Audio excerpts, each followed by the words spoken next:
Crime, Wine, and Chaos contains adult language and graphic content. Listener discretion is advised. We're just eager beavers over here, Chaos Kids. I'm Amber. Oh, nice beaver. I'm Naomi. And this is Crime, Wine, and Chaos.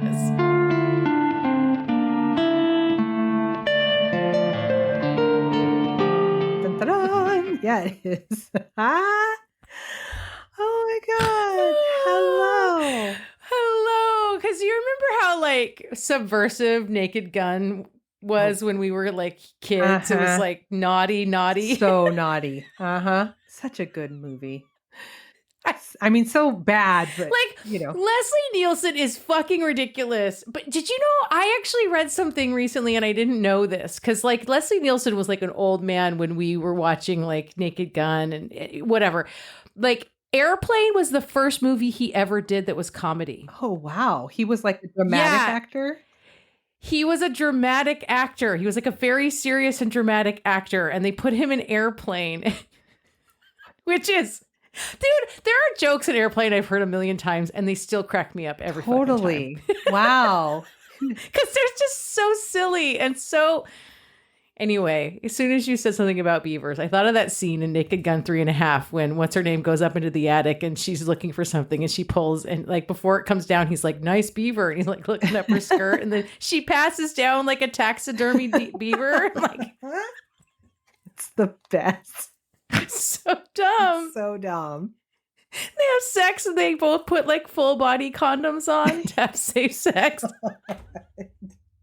So just stupid. So dumb. Oh man. Why is that funny? I don't know.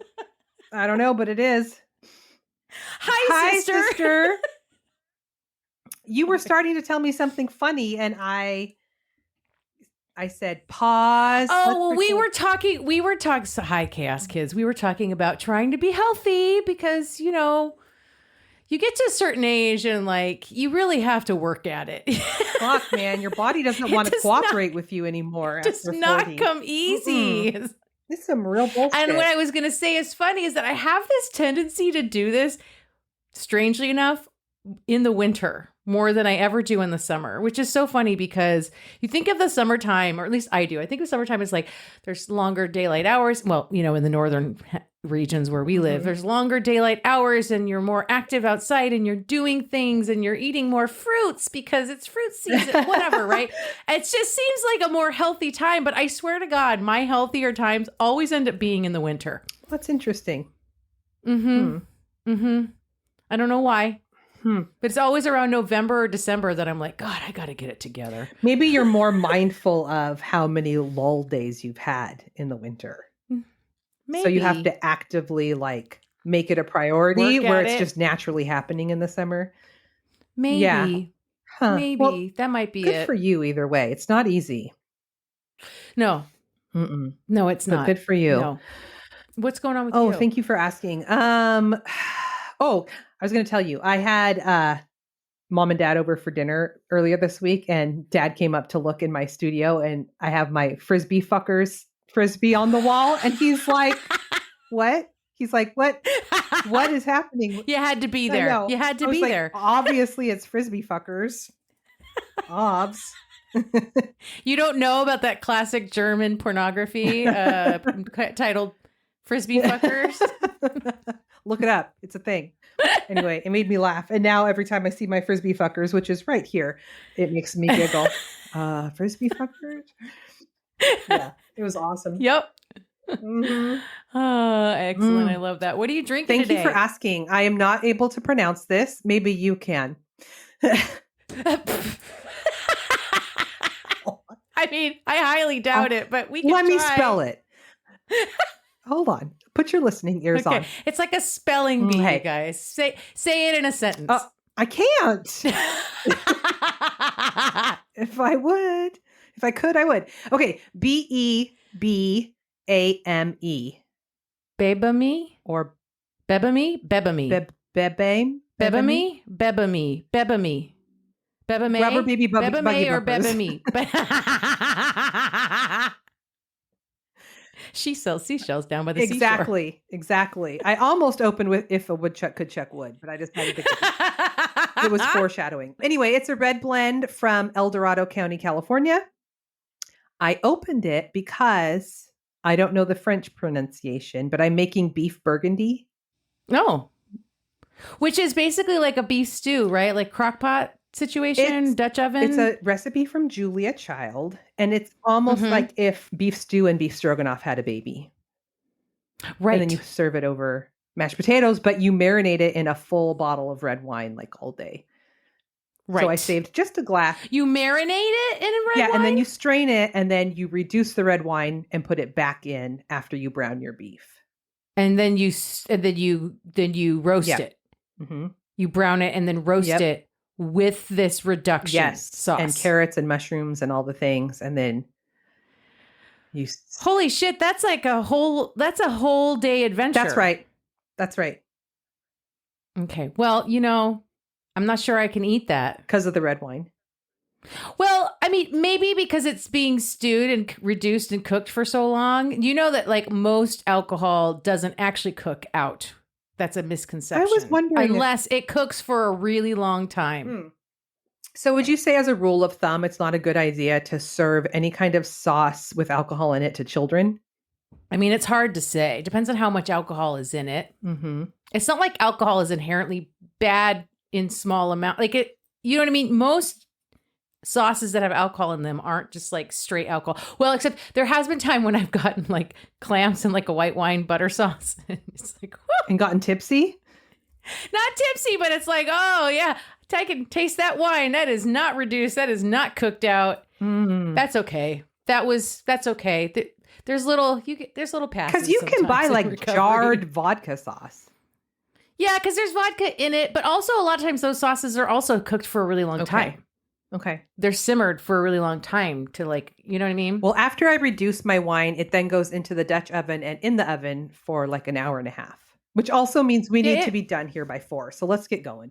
Do you want me to tell you? Do we have any business for the State of the Union? Is that what you were going to say? Yeah. I don't know. What was I going to call? For the good of the order. The State of the Union, the good of the order. I don't know what I was going to say. I have no idea what I'm doing. We got a really nice review on Apple from Bonfire 81. We did. Yeah. I love me a good bonfire. Me too. Yeah. Did you want me to read it? You want me to? I want you to. I got, fine. Go then. I'll read it. Fine. Roman, knock it off. It's titled "Love Them!" ! Oh. I love these guys. They're so compassionate, but also funny. Great podcast for true crime, chaos, and a little bit of comedy. Thank you, Bonfire. Just a dash of comedy. Yep. That's the recipe. Just a sprinkle. Sprinkle. Mm-hmm. Okay, well, how about something that's not necessarily funny because it's a crime? Let's talk about do that. Some crime. Yeah. Okay, I'm going to take you back to we're going back to the 80s. What a decade. Not 1981, though. Sorry, Bonfire. We're going back to December 12th, 1985. Okay. Shoppers at a Kmart store in Spanaway, Washington, came upon a little girl, a toddler, standing outside the store entrance. Her parents nowhere to be found. She was not very verbal and unable to tell anyone who she was or where her parents were. Police were called, and after being checked out at a local hospital and found to be okay, the little girl was placed in a foster home while they searched for her identity and her family. 3 days later, the police would get a call from her grandmother, her mom's mom, Louise Conrad, identifying the little toddler as Crystal Robertson. Louise recognized her granddaughter after seeing a story on the local news about the found toddler. Louise said that when she went to pick Crystal up from the foster home, quote, as soon as she saw me, she put her arms out and said, "Grandma." And they put her down and she ran to me, and I've had her ever since. When Crystal was asked about her mom and dad, All Crystal could say was, Uh-oh. I'm sorry, Mommy is in the trees. What? There's something so chilling about listening to a child's recollection of things that happened, you know? Mm-hmm. Okay. Mommy is in the trees. But Crystal had no other information on the whereabouts of her parents. Police learned that Crystal's parents were Diana Robertson and Mike Reimer of Tacoma, Washington. Diana was 21 years old. Mike was 36. They had known each other and probably dated since Diana was 17. That is quite the age gap. God. Mm-hmm. Ew. Okay. On the same day Crystal was found outside of Kmart, December 12th, Mike and Diana had taken Crystal with them to the foothills southwest of Mount Rainier near Mineral, Washington, which is more than 30 miles south of Tacoma, where they lived together at the time. They had planned to get themselves a Christmas tree, and Mike was also a trapper and had animal traps laid out in that area that he wanted to check on. Okay. A massive search ensued for Mike and Diana in the area they were last known to have been. Mike's best friend, Steve, too, said, quote, "We searched from the spot where Mike would normally start his trap lines, and we followed the whole trap plan. And we searched probably 2 or 3 hours. Nothing." Wow. Police searched the area both on foot and by air looking for evidence of Mike's red 1982 Plymouth pickup truck, but they did not find Mike or Diana or the truck. On February 18th, 1986, over 2 months after Mike and Diana's disappearance, Diana's body was discovered. She was nude from the waist up, half buried in the snow. She was found by a motorist near a logging road off of Washington State Route 7, just south of Elba, which, from what I can tell, was a few miles from the search area and Mike's known trapping area. Mike's pickup truck was also found not far from Diana's body. I have never heard of the town of Elba. Yeah, I don't know. It's down there. It's one of those little tiny places down there in that area south of, Spanaway and Yelm and right in that, you know what I mean? Mm-hmm. Yeah. Bloodhounds were brought in to scour the area over the next few days looking for Mike's body, but there was about 6 inches of new snow on the ground, which was really hampering this search, and Mike was not found. Wow. Inside the truck, police found a note on the dashboard written on a manila envelope that said, "I love you, Diana." Louise told police that was definitely Mike's handwriting, and he was the one who wrote that note. There were also bloodstains found on the seat of the truck. This is so wild. The toddler's found at a Kmart in Spanaway, but her parents are like in the woods. How many miles away is Spanaway from Elba? It's not as far as Tacoma. It's probably half the distance. So like 15 miles? 15, 20 miles, something like that maybe. Okay, this is so weird. Diana's autopsy revealed that she had been stabbed 17 times and she had a tube sock tied around her neck. Oh, God. This detail would shift this case immensely because 4 months earlier, in August of 1985, the body of Stephen Harkins had been found by hikers near a remote campsite near Tula Lake, which is about halfway between Mineral and Tacoma.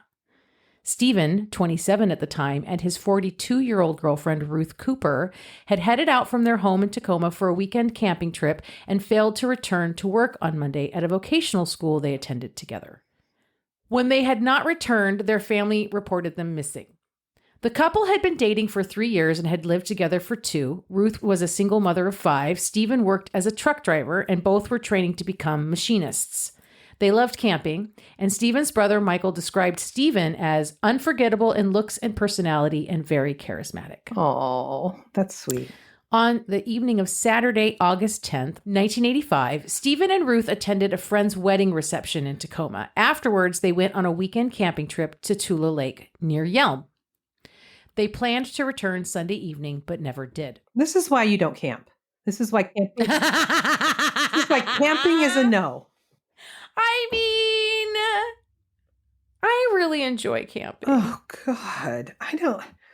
Cousin Jeremy agrees with me. You don't want to be... Safety in numbers, though. Safety in numbers. Aside from safety, I don't want to be waking up and crawling into dirt out of my shelter into dirt at this age. But no. And calling that a vacation. No. God. Mm-mm. People recharge in different ways. That's all I'm saying. Good for them. You're such a princess. Listen, I know thyself. If there is no curling iron, I'm not going. Oh my God. I can't. You guys, if there was anything that really defined how different Amber and I are. Yeah. I remember when I got clean, right? And I hadn't had a proper haircut in a long time because all my money was going to drugs instead of haircuts. And I decided to keep growing it out. I don't know if you remember this. I started to keep growing it out and I got it down to kind of bob level. It was just a little below the chin. And I had to buy a blow dryer to like deal with my hair and like a curled, like a round brush to deal with it. Right. And I was in the bathroom and I was like doing that one day, like blow drying, and I was curling the end with the blow dryer and the brush. And I literally was like halfway through and I looked at myself in the mirror and I was like, what the fuck am I doing? And I literally immediately picked up the phone and called my hairdresser and like went in to get my hair cut. Like, this is insane. And I remember telling the story and I was to somebody and I was like, and I had a hair blow dryer, and they're like, okay, first of all, nobody calls it a hair blow dryer anymore. It's just a blow dryer, Naomi. Like, this is how out of touch I am. Out of the game for a while. Yeah. Just a long while. Let alone a curling iron. I've got like 7 different sizes. I do. I can't. I cannot. Every time I'm washing my hair too, I think of you because I do. That's the strangest thing you've ever said to me. I know. Let me clarify. I have the little pump dispenser kind of shampoo, and I need to pump it 10 times. And I'm over here like half a pump. I always think like this would be a month's worth for Naomi in one shower for me. Yes. Mm-hmm. Yes. It's tough out there. I do really save on the hair products. Okay. So on Monday the 12th, so 2 days after the wedding, the day after they were supposed to return, Stephen and Ruth's family reported them missing. And that same day, a man drove past Tula Lake and noticed the couple's Volkswagen station wagon parked there. He didn't pay much attention to it at the time, but 2 days later on the 14th, when he noticed the car was still parked in the same spot, he stopped to investigate. Inside the car, he found Stephen's body in the front seat. Oh, God. Stephen had been shot in the head, and his body, still in a sleeping bag when found, suggested that he had been murdered while sleeping. Oh. Trigger warning for animal cruelty. Okay. A search of the area also uncovered Stephen and Ruth's dog, who had been shot to death as well. Oh, not the doggy. Mm-hmm. Ruth's shoes were found at the scene. Ruth, however, was not found. Her family searched the nearby woods, but there was no trace of her, and authorities believed she'd been kidnapped. It would be over 2 months later, on October 26th, so this is about a month and a half before what happens to Mike and Diana. Okay. That a skull would be found at the dead end of 8th Avenue South near Harts Lake, which is about 1.5 miles from where Stephen's body was found in the car. Dental records confirmed the skull belonged to Ruth. And 2 days later, on October 28th, nearby, her near skeletonized body and her purse were also discovered in that area, about 50 feet from where her skull had been found. No clothing was found, but a tube sock had been tied around her neck. Oh my God. I also just occurred to me that this is around the same time that the Green River Killer was active. So I'm wondering if anything, I wonder how many other murders in that area were just attributed to that or assumed to be that. Well, I think that because they found these tube socks, which were not ever found on any of the Green River Killer bodies, I'm sure they were able to quickly deduce it. And also because it was couples. Yeah. According to Ruth's autopsy, she had died of homicidal violence, though a spokesperson later stated she had died of a gunshot wound to the abdomen. I don't know how they figured that out if she's skeletonized, unless the bullet hit her spine. Right. One of the Lewis County Sheriff's Department detectives went to Pierce County to look at the sock that was found around Ruth's neck. And he says that when he looked at the sock, the hair stood up on the back of his neck and he shivered a little. And he said the Pierce County evidence technician and him realized that the socks were identical. Oh, God. Once Ruth had been found, the murders were publicized by Crime Stoppers in an attempt to recover information leading to the arrest of those responsible. At the time, it was suspected that Stephen... Okay, so I take this back because I got something a little bit confused because the Ruth's body was found with the tube sock. That was first. Mm-hmm. And then then Mike and Diana were killed. Diana was found in February with the sock tied around her neck. So it would have been after that the two counties would have hooked up. And this detective would have been like, oh, these are... Same MO. These are the same. Mm-hmm. So at the time, though, before Mike and Diana were found, before that all went down, it was suspected that Stephen and Ruth's murders were connected to another case from the spring of 1985. Jeez. Hi, Washington State in the 80s. No it was dangerous to live no here. Shit. Edward Smith and Kimberly Levine, a couple from Kent, Washington, who had met while attending Dartmouth and moved to Kent after graduation in 1984, where they both worked as government accountants, went on a weekend getaway in Grant County off of I-90 in eastern Washington.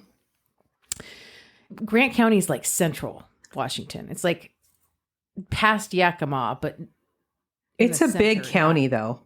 It is really big, yes.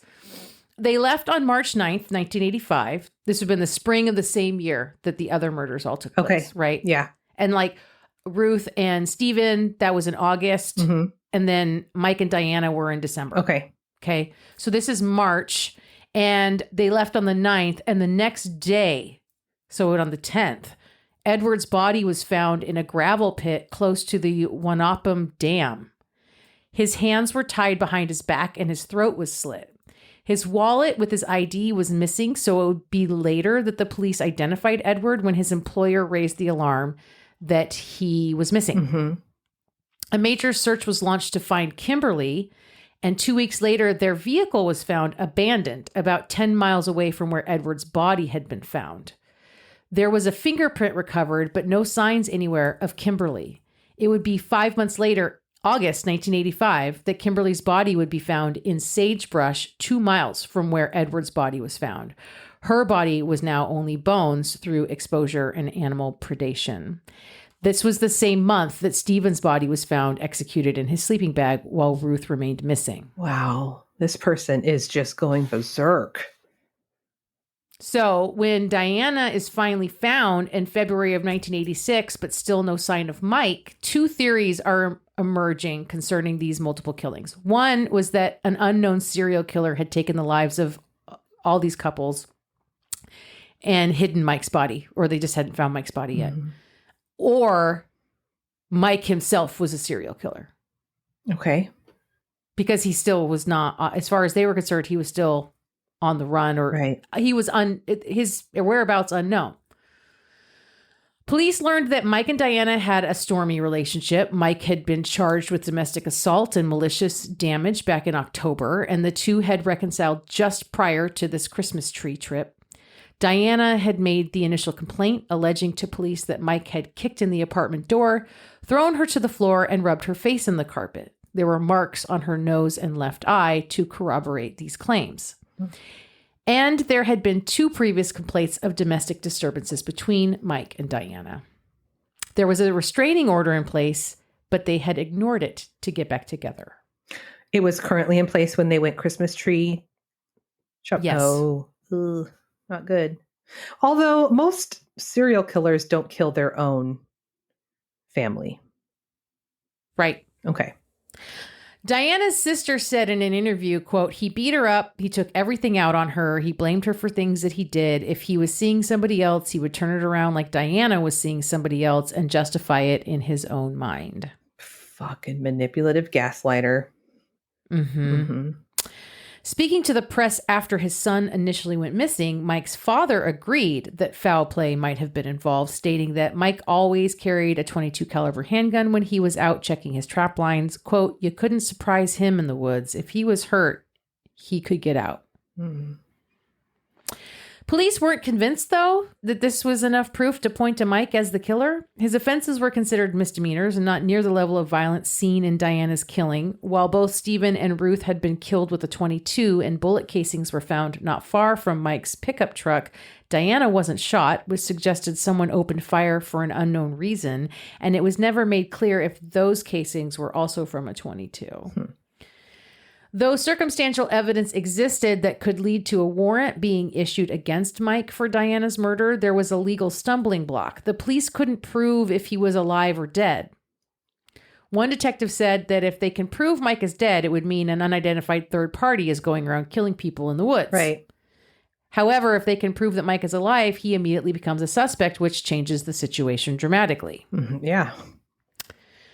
The detective believed that Mike was innocent. Mike left his coat in his truck, even though it was freezing cold, and Mike did not have any money on him to use to escape. The detective believed that the killer got to Mike first. He and Mike's friends believed that Mike's body was dumped somewhere nearby and it had just not been found. Yeah, it's pretty heavily wooded areas around there. Uh-huh. Another possible suspect, unidentified, was a man who arrived at the wedding reception shortly before Stephen and Ruth had left for their camping trip. He told guests he wanted to settle a dispute over damage that occurred to Stephen's Harley-Davidson motorcycle. Stephen had allegedly been feuding with this guy about the damage, but it's unknown if this man was officially considered a suspect in the case. All these cases remained unsolved. Then 3 years later, in 1989, police positively linked the fingerprint found on Edward and Kimberly's car to a truck driver by the name of Billy Ray Ballard Jr. Oh, geez. Ballard was arrested months after Edward and Kimberly's murder for the abduction, torture, and rape of 2 women in Wyoming. After confronted with the fingerprint match, he immediately confessed to murdering the couple in Eastern Washington, pled guilty at trial where he was sentenced to life. And while he was definitely at large during the time of the murders outside Tacoma in 1985, there was no evidence he was in any way involved. Okay. So no sock was found in the murders known to have been committed by Ballard, and given the composition of tube socks, decomposition was highly unlikely. The thing that was the same in all 3 of these sets of murders was that it was a couple that was both murdered. The woman was found some distance away from the man, and in 2 cases, the skull of the victim was found separate of the body. But that isn't necessarily unusual when predators come along and carry bones away. Yeah, there was no evidence that any of the women were sexually assaulted? No. Okay. Plus, Ballard confessed immediately to the murders of Edward and Kimberly and had a mandatory life sentence. There's really no reason he wouldn't just confess to the rest of them at that point. Right. But he didn't. Right. So decades went by. And then on March 26, 2001, a hiker in the woods near Mineral, 2001? It might have been 2011. I need to retract that. I think it was 2011. Okay. I might have mistyped, you guys. I apologize. A hiker in the woods near Mineral, about a mile from where Diana Robertson was found 25 years before, spotted a discarded vacuum cleaner cover. He lifted it up out of curiosity and revealed the partial remains of a skull. Okay. Can you imagine? No! I'm just like walking through the woods. First off, if you see any kind of rubbish in the woods, are you going to be curious and like start poking around in it? Well, I don't know that he was poking around. A lot of people, when they hike, especially people that go out, they actually bring a bag along, and if they find garbage, they pick it up and they put it in the garbage and they take it out. You leave it better than you found it. I mean, that's nice. All right, I'll allow it. The skull fragment was positively identified as belonging to Mike Reimer. Further searching uncovered a jawbone minus the teeth alongside a pair of rubber boots that may or may not have anything to do with Mike's remains. No other remains were found, which meant there was 0 chance of identifying a cause of death. All the coroner could say was the skull had not suffered trauma, such as a gunshot wound or violent impact of any kind, like Stephen had. Mike's gun was never found. Okay. And while this did solve the mystery of where Mike had ended up, it didn't solve the larger case of these 3 murders back in 1985, or maybe 4. Found within a mile of Diana, it would appear that Mike's body had gone absolutely overlooked during searches at the time of the original killings. If that specific area had been searched, this might suggest Mike returned to the site and committed suicide, or the body had been well concealed. Right. And if that were the case, this would mean it was in fact a second double killing and the actual killer walked away. But suicide by how? You would think you would see a gunshot wound to the head. Right. With Mike's history of domestic violence, it's possible he could have killed Diana, but very unlikely he would have done so in front of their daughter, especially if he planned to abandon Crystal at Kmart 30 miles away. Right. Plus, the amount of blood found in the truck suggests that Mike would also have been covered in blood, making any trip from the crime scene in the truck incredibly risky. Mm-hmm. And then he returned to the area of the crime to kill himself out of remorse, but first walking a mile away from Diana's body to do so? Yeah, this doesn't make sense. Right. In November 2011, detectives submitted DNA found at the crime scenes to the Washington State Patrol Crime Lab for analysis. They also released a detailed description of the sock found wrapped around Diana's neck. It was a white, stretchy, knee-high basketball sock about 3 feet in length with dark navy blue colored rings around the top. It was a little dingy. It was found around her neck, tied in multiple knots. Oh, God. So Mike still remains a suspect because they don't really know what the fuck happened to him. Yeah. But the murders of Diana Robertson, Stephen Harkins, and Ruth Cooper are still unsolved. I mean, they're all unsolved. As of 2020, which was the last, any kind of update I could find, police were working to get a DNA profile from Mike's teeth to compare to a DNA profile found on the ligatures used to tie Diana's hands. Testing was also being done on evidence from Stephen and Ruth's crime scenes. Police are not entirely sure if the cases are connected because the socks were not the same exact kind of sock. Once they got a DNA workup, if they found it didn't match Mike, then they would try to compare it to any DNA that may have been found at the other crime scenes. Okay. And that is what is known as the tube sock killing. Sister! I think it's that guy that's already incarcerated. I don't know. I actually don't think it is. You don't? I think it's someone else completely. I don't think it's Mike. That doesn't even sound like it makes sense. I don't think it's Mike either. I think he sounds like a kind of a piece of shit, but I don't think he's a murderer. Yeah, for sure. And I don't think he's a serial killer. Mm-hmm. No. That's so sad. That's so unsatisfying. I'm sorry. Why are you bringing me unsolvedness? I'm sorry.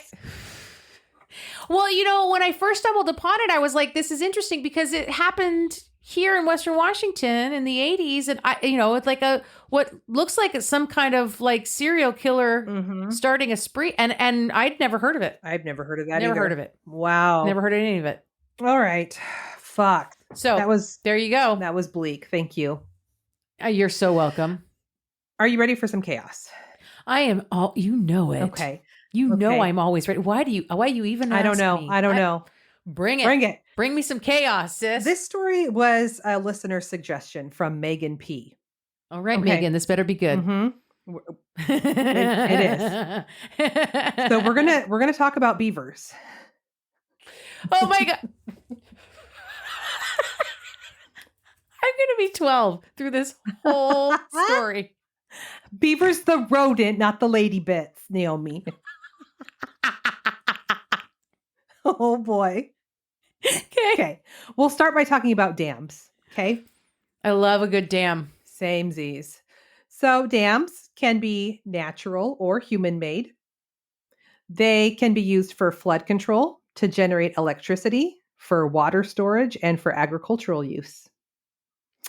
Hoover Dam is the largest concrete dam in the U.S. But dams can cause problems too. They can prevent salmon from getting past, which actually endangers the salmon. And dams can fail, like the Teton Dam in Idaho that collapsed in 1976, which that should be its own chaos story. Yes. Speaking of salmons and dams and all of that, okay, first of all, there are so many native tribes that are petitioning the government to remove so many dams because they're so fucking bad. Man-made dams, for the most part, are not great. But I read this book. It's actually sitting on my buffet because I keep meaning to give it to a friend who I think might be interested in it. It's called The Good Rain. Anyway, it's all about Washington State. And there's this whole thing, and I didn't even know. We grew up here. I did not know this. They built these dams in Washington State, and it was such a problem for the salmon runs that their solution to that is they would literally pick up all of these salmon, put them on semi-trucks, and drive them up past the dam and put them back into the river. That seems like time well spent. Right? Wow. Wow. This is like that capitalism solving problems it creates. Yeah. You know what I'm saying? Mm-hmm. Mm-hmm. Oh, well, this might be more of that. Okay. Oh, okay, great. So beavers, Naomi, are the largest rodent in North America. They're a rodent. Mm-hmm. Interesting. Yeah. Is a beaver the same as a woodchuck? No, I think woodchucks are a totally different thing. Interesting. Okay. They are also the best natural dam builders. They are considered ecosystem engineers. They love a dam. Oh, yeah. Oh, yeah. Yep. No one does a dam like a beaver does. That's right. Dam. You know what I'm saying? I do know what you're saying. I've actually had my friend Courtney, her and her husband have like a creek that runs along the back of their property, and they've had issues of like flooding in different areas of the neighborhood because there's these beavers that come down and Yes. Well, that's what we're talking about. That's what we're going to talk about here. Great. So they tear down trees and then pack it with mud and sticks. And the beavers live in the dams, which is called a lodge. They keep above water passages for safety. And beavers are one of the few animals that mate for life. They are extremely loyal to their families. Okay. Mm-hmm. I kind of, you know what? I kind of love a beaver for this. Like for all of this. Yeah, beavers are There's great. Something... And they've got those buck teeth in the front. It's kind of cute. And don't they have those giant like paddle tails? Yeah. Yeah. Mm-hmm. Mm-hmm. Yeah, and like webbed feet. Didn't little sis have beavers on her property? Yeah, that lived in the pond. Mm-hmm. Yeah. Mm-hmm. Mm-hmm. But beavers can create dams in places where it is problematic and cause issues by backing up waterways that are meant to free flow. I mean, according to whom? You know what I'm saying? Like Exactly. Mm-hmm. Yeah. Like, do the deer care? No. Pretty sure the deer don't care. Property It's the owners people. care. It's the right. Okay. Mm-hmm. This is my turf, beaver. Yes. Yeah. And at one time, the beaver's fur was heavily sought after. So by the mid 1800s, the North American beaver was almost extinct. Those trappers going for those beaver furs. That's right. Sweet bucktooth beaver. So gross. So this is one of the reasons biologists were focused on restoring beavers and getting them back to their natural habitat. Okay. After the end of World War II, many of Idaho's residents migrated from Idaho cities to the state's rural horror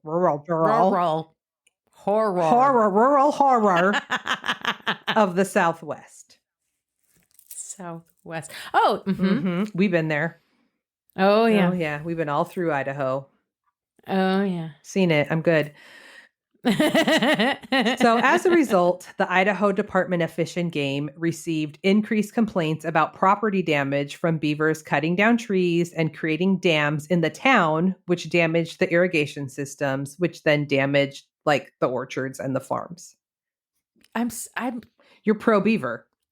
I'm team beaver. I'm hashtag team beaver. I'm always going to take the side of the animals in their natural environment. Always. Mm-hmm. You know what I mean? Yeah. Just like your team orca. Like literally who was there first? That's all I'm saying. Who wore it best? That's what we're saying. That's what we're saying. Beavers did. That's who. Every time. Mm-hmm. So in 1948, conservation officers from the Idaho Department of Fish and Game made a plan to relocate the beavers from northwestern Idaho to the Chamberlain Basin in central Idaho. Okay. This was to help the endangered beavers and to satisfy the property owners and to continue to allow the beavers to contribute to the ecosystem in the wonderful way that they do. Okay. This not near us. Go contribute elsewhere. This is some version of NIMBYism. You know what I mean? This is very not in my backyard. No, not house. Yeah. It's like safe injection sites, beavers, they can all go somewhere else. That's right. Go over I'm there. not saying you can't do what you do. Just do it somewhere else. Not in my neighborhood. Mm-hmm. So in the past, beaver transport would consist of trappers would get the beavers, load them on a truck, and deliver them to the conservation officer. As a beaver, that has got to be the most terrifying thing that can happen to you in your whole life. For sure. Until I get to the rest of this story. I'm having like a Rats of Nim moment. You know what I mean? Like The Secret of Nim? Yes. Oh, what a spooky children's movie. I know. Mm-hmm. But you know what I'm saying? Like, the only thing more terrifying would be whoever the natural predator of a beaver is, like, showing up and trying to take them out, right? Which like, is also a human wanting their fur. wanting them for their fur. Mm-hmm. I can't. Mm-hmm. So they would get loaded onto a truck, taken to the conservation officer. Then the beavers would be loaded onto trucks again. Then from there, they would be strapped onto a horse or a mule to be sent over the mountainous area. And this process resulted in the beavers overheating in the sun and becoming stressed to the point of not eating. Oh, see, I hate this. I know. We should have done a big trigger warning at the beginning for Christine. Oh, you know what? Well, first off, trigger warning is still coming. I'll put it in the show notes too.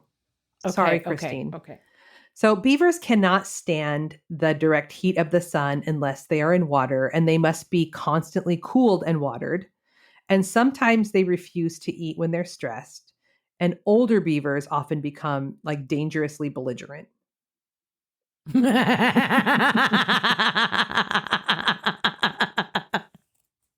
Sounds a lot like me. Yeah. Oh my God. If she's uncomfy, she gets dangerously belligerent. Watch out. She needs to be cooled and fed. Especially the older I get. You know what I mean? She's on a hunger strike. She's overheating. She's belligerent.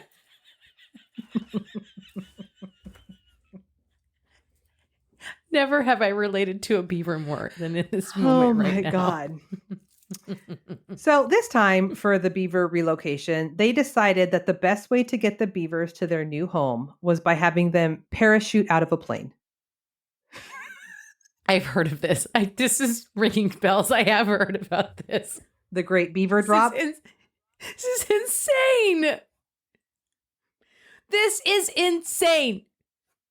This is up there with putting fish on a truck and driving them past the dam. What are we doing? Oh my God. Oh, okay.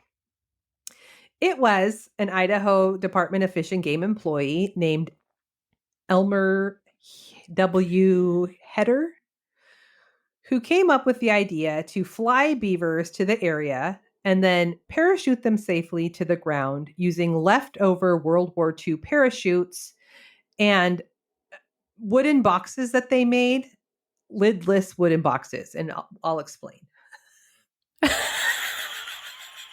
Just, you know what this reminds me of? Do you remember in elementary school, usually around 5th or 6th grade, when we didn't get to do it, but I saw other classes do it, where they had to build a contraption to hold an egg and then they would drop it off the roof.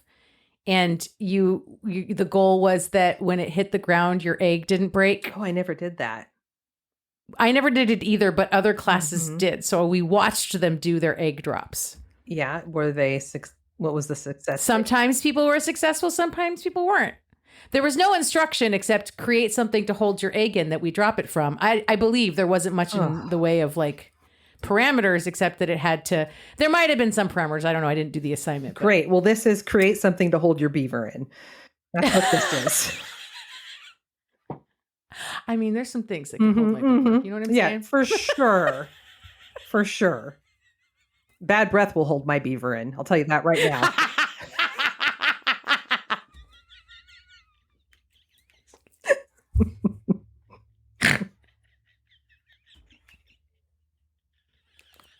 I can't.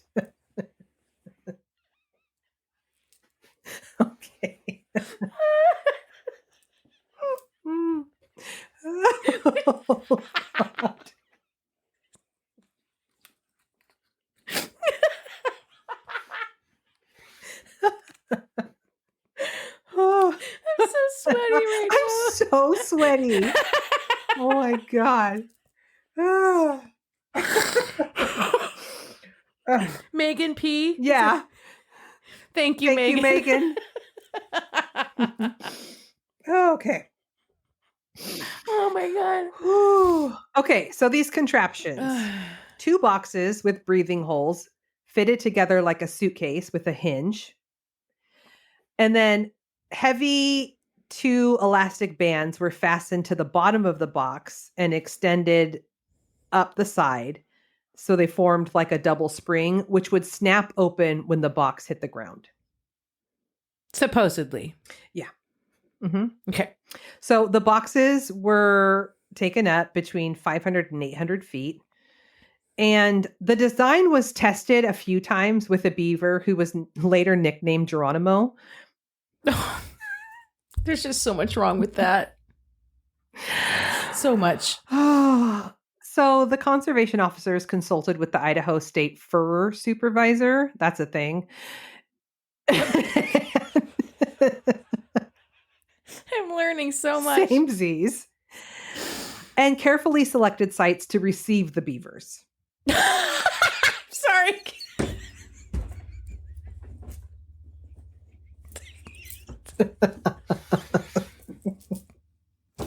Oh my God.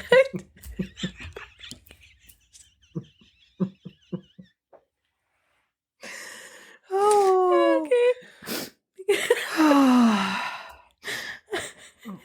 Mm. Okay. They also learned from previous experience that younger beavers were easier to relocate. And they found it was best to relocate groups of 4 beavers, 1 male and 3 females. Okay. Mhm. So on August 14th, 1948, a twin-engine Beechcraft took off with 8 crates of beavers. A pilot and I keep wanting to say a conversation officer, an officer that chats at you, an officer that won't shut the fuck up, just yammy, yammy, yammy, yamma in the aircraft. Conservation officer. Right. And in the days following, 76 beavers were parachuted into the meadow, 75 of which survived.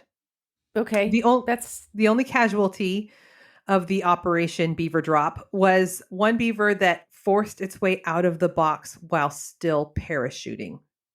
No. I know. Sweet baby beaver. Geronimo's reward for all his hard work was to be the first male beaver on a first-class seat on a plane to the Chamberlain Basin. What? Who wrote that sentence? Wikipedia. Fucking Wikipedia. So once the beavers hit the ground, it took a little while for them to figure out like what was going on, but they all soon created colonies with their beaver friends. Mm-hmm. And the following year, the team revisited the transplanted beavers and found that they had all built dams and houses. They had bred and stored food and made families, and they were all good. I mean, that's nice. Yeah. The beaver drop is remembered as both ingenious and bizarre.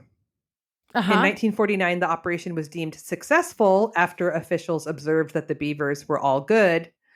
And in 1949, Popular Mechanics magazine published an article about the parachuting beavers, calling the beavers para-beavers. And they did not really workshop that. They could have come up with something so much dumb. better. This has not been replicated. That was the only time where they transplanted. They did it one time? Yep. Did they just never relocate the beavers ever again? I don't know what they do, but that was one and only. And that is the Great Beaver Drop of 1948. The Great Beaver Drop. Oh my God. Mm-hmm. The things that humans do. I mean, I don't do well with air travel, so I can't imagine the beavers liked that journey at all. There's footage of it. Like black and white, like post-war levels of video footage? Yeah, on YouTube. Mm-hmm. Beaver Drop. That was actually way less disturbing than the Emu Wars. Oh, the Emu Wars. Or Mike the Headless Chicken. D- I know, you're still mad about that. I do not like that story. Poor Mike. Poor. Mm. Oh, well, we did it, sister. We did it. Give us an Apple review. Be like Bonfire81. We love it. Do that. Typey. We'll acknowledge Give us a you. review.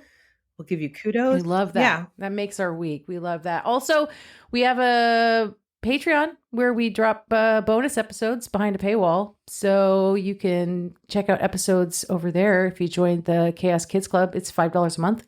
You get a bonus episode every month. And the new episodes drop a day early. That's right.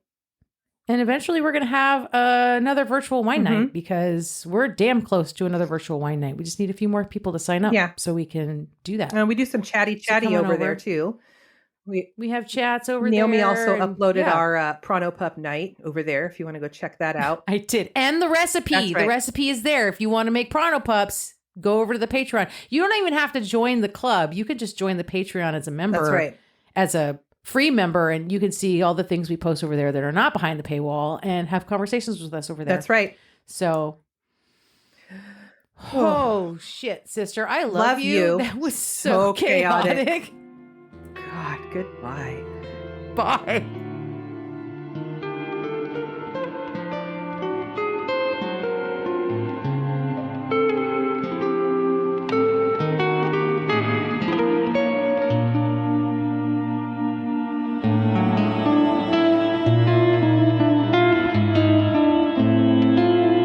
Crime, Wine, and Chaos is produced by 8th Direction Records. Artwork by Joshua M. Davis. Music by Paul Abner. If you would like to support the show, you can visit our Patreon page at Crime, Wine, and Chaos /Patreon. Cheers. We'll return to school on Monday. Sorry, it was written different ways. Sure, in different no places. worries.